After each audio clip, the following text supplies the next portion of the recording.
When you go out, whether to grab a bite to eat, maybe just a coffee, if you feel like you're seeing more of those tip screens everywhere you go, you're not alone. According to a survey from Bankrate, which is a consumer financial services company, 1 in 3 Americans think tipping culture has gotten a bit out of control. News Center Maine's Sam Olson today spoke with one tip etiquette expert who calls today's culture the tipping invasion.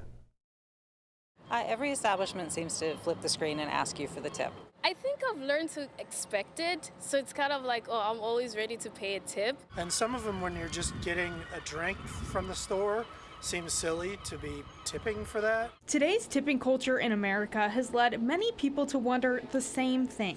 What services are worthy of a tip? But if I'm just grabbing something to go, I don't think that warrants a tip. I don't know. The other day I tipped at Subway. I think it's excessive.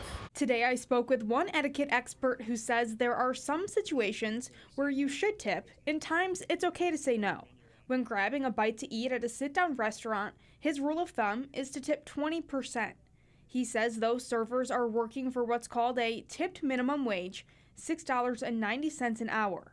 It's only through tips that their income can reach the minimum wage of $13.80. So if you're thinking that you're being especially generous by tipping 20%, what you're actually tipping there is baseline standard. Baseline standard is the national average for tipping sits just below 20%.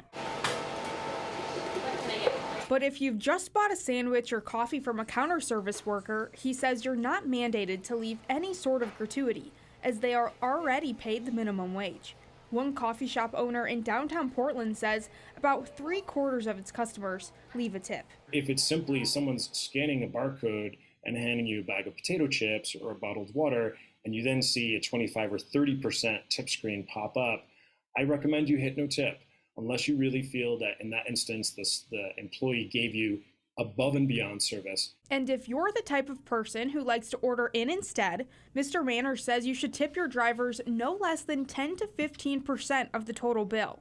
He also advises people to also consider what the drivers are up against, like the weather, to get your goods to your doorstep. In Portland, Sam Olson, News Center, Maine.